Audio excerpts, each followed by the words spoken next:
Welcome back, all my 40K fanatics out there. Today is going to be the second video of talking about Cryptex. And this video is actually going to be a sad one. You may ask why. Why is it a sad video about 40K? You're usually so happy to talk about Necrons. And I am. I'm usually very happy to talk about all the units and look in detail and try and make even some units that don't seem playable, playable. But there's one that I just can't see it happening. I've looked over the data sheet a bunch. Today we're going to talk about the Psychomancer. If you guys haven't subscribed to the channel already, please do. Turn on the bell for notifications to get notified on more videos such as this one, and just stay tuned for all the different content that we release on the channel. With that being said, the Psychomancer. For those who don't know, Psychomancer is this little guy. I'll take a picture of mine and put him up on the screen because I'm very proud of this guy. I had a lot of fun painting this model. I love this model. Looks awesome. Look at that little flaming skull there, the little digital skull flying at your face. But sadly, Psychomancer is not playable. I would be remiss if I didn't say that I was not one of the people that looked at the 10th edition data sheets, and when I scrolled through them and they first hit, one of the first data sheets I went to was the Psychomancer, hoping, praying the Psychomancer was going to be good. The Psychomancer was going to be played. Psychomancer was going to be broken. Games Workshop was going to need to errata it, FAQ it, 300 points of Psychomancer, 1 per army, and we didn't even get an inch close to that. In fact, we got a data sheet that kind of needs an errata in some ways. Now, for those who've seen my my video talking about the Plasmancer, there was a mistake I made in there with talking about critical hits. The game is still new, game is still relatively fresh, and we're reading through everything and picking up some of the rules. So I do appreciate people pointing me in the right direction on that. There's been a lot of content, and I've been trying to learn and memorize everything. And much like everyone knows out there, Warhammer is a very complicated game. So that was one I definitely made a mistake on, and I appreciate the feedback on it.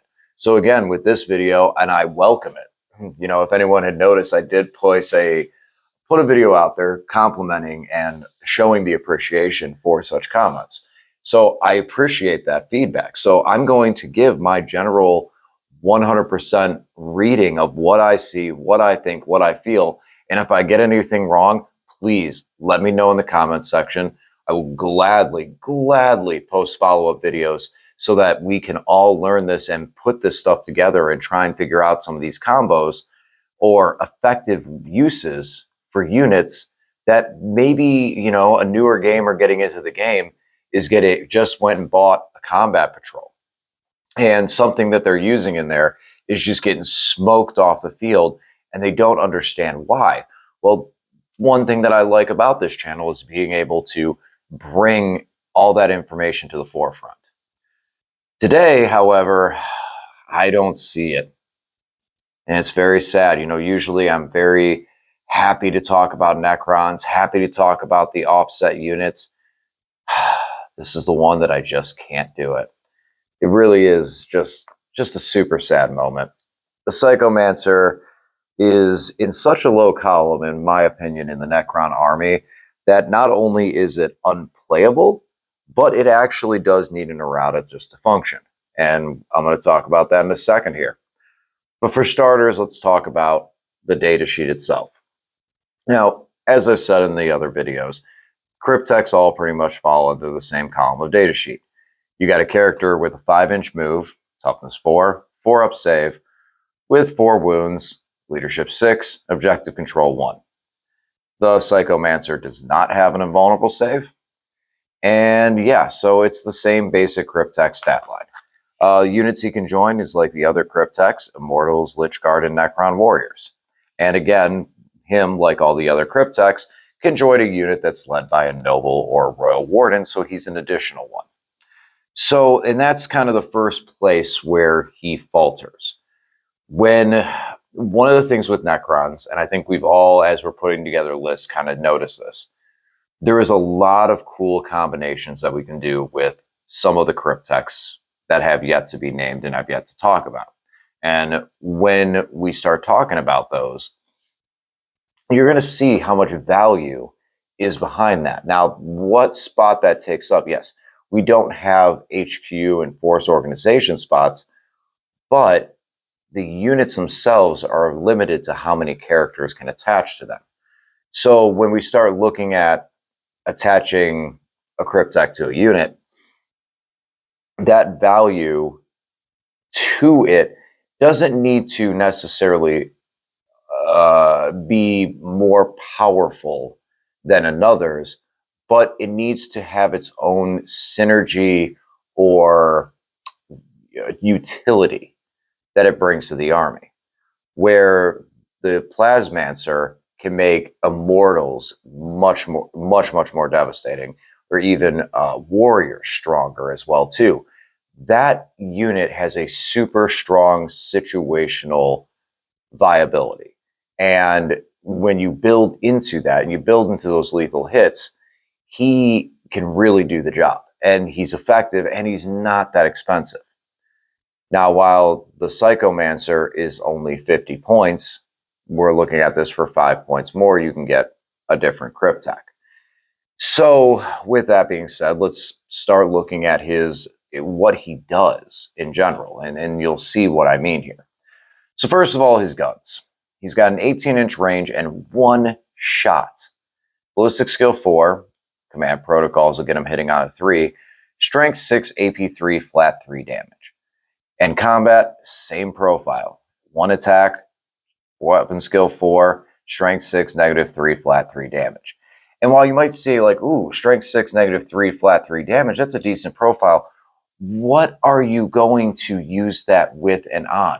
The Necron warriors, the Immortals, and even the Lich Guard that you would attach this guy to, that's not really in their weapon wheelhouse. That he's not really going after that same target, where warriors are going to be going after light infantry or trying to get lethal wounds onto a vehicle.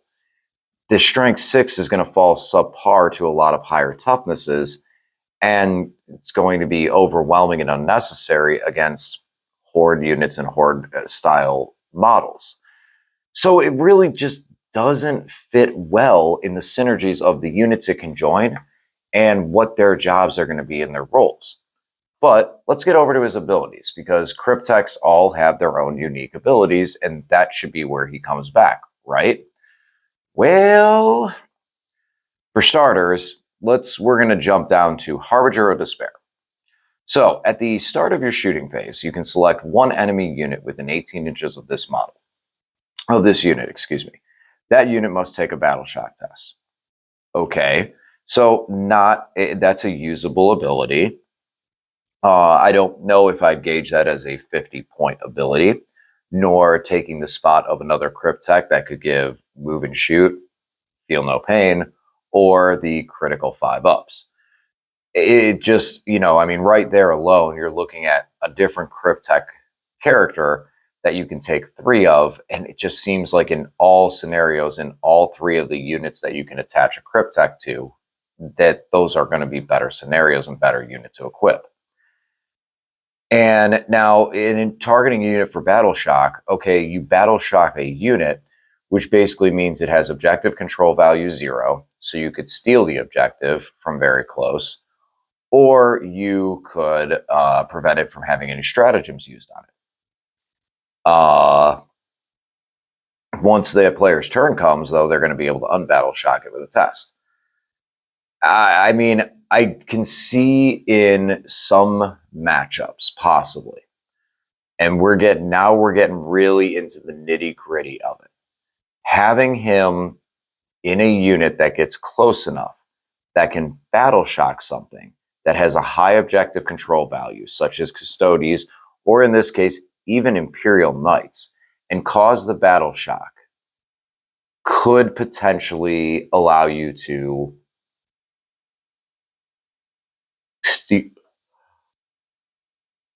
steal a primary. You could potentially steal a primary. But we're basing this off the straight leadership value. and because we're 18 inches away doing this.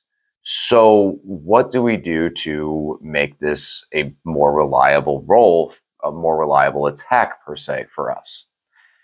You would think that, okay, well, there is the units he can attach to, strike one, the characters that can come with him, strike two. All right, so he's got his own inheritability. That one is such a strike three. That's a foul ball that bounces into the air, and the catcher just looked at it and caught it with a bare hand.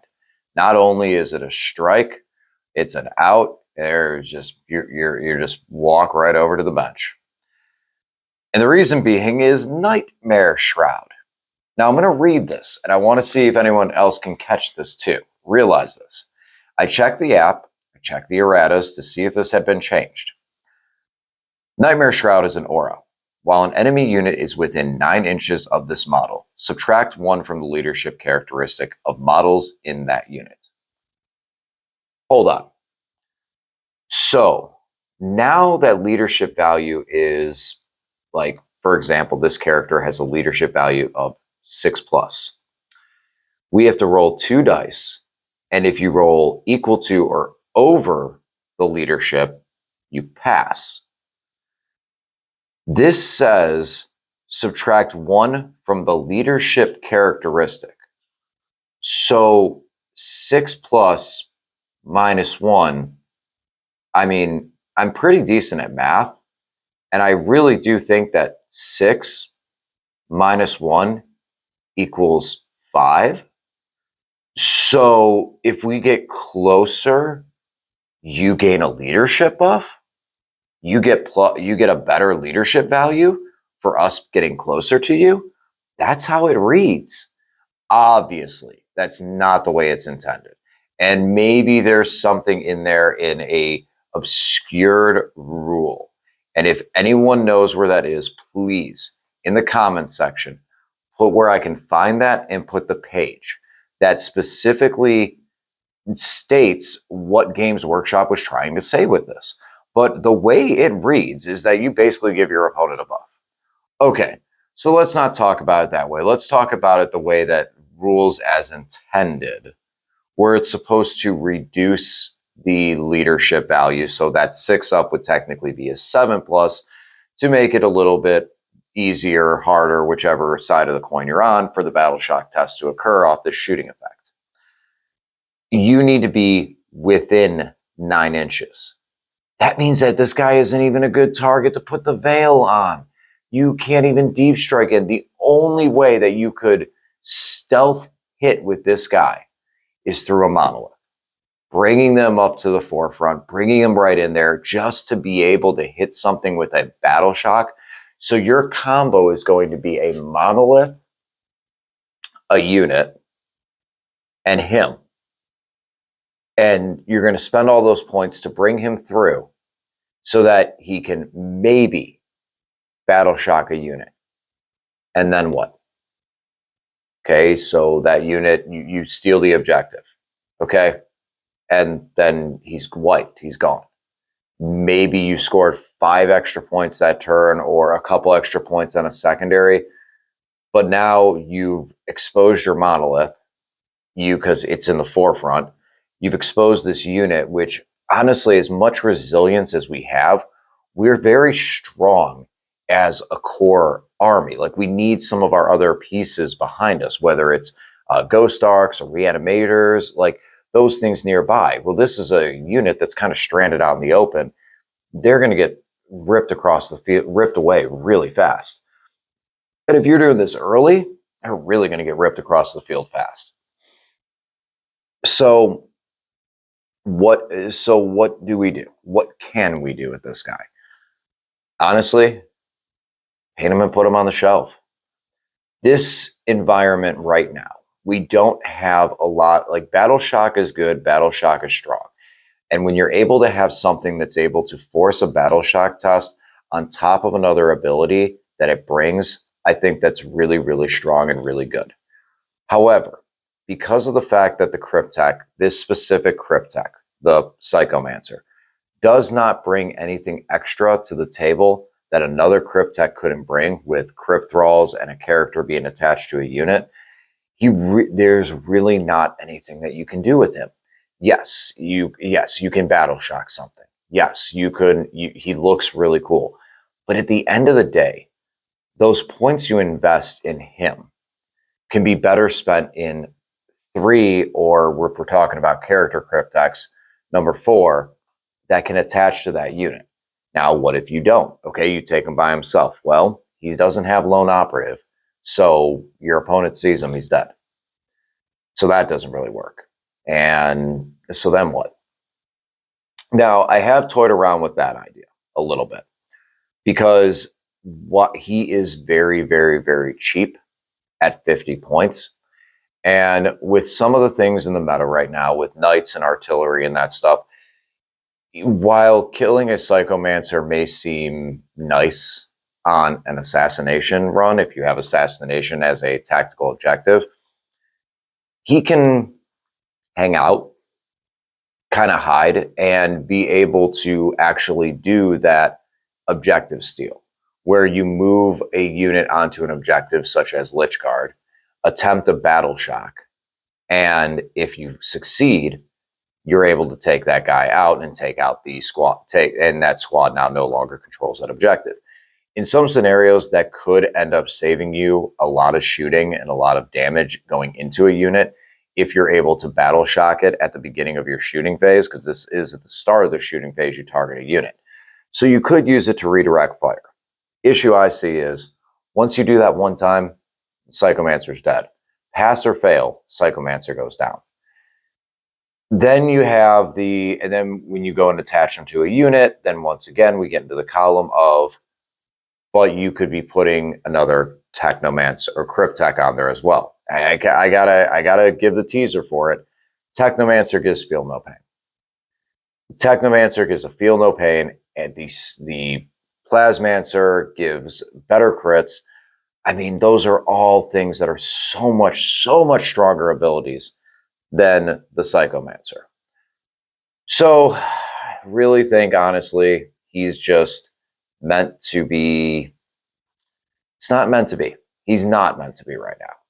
So with that being said, the next time I play Necrons, I'm going to attach one to my Lich Guard. Why? Because I want to put him on the field and do everything I possibly can to utilize his ability and see if it matters at all. Can I annoy my opponent enough with making random battle shock tests every shooting phase to value a battle shock model? What could be done to fix this guy?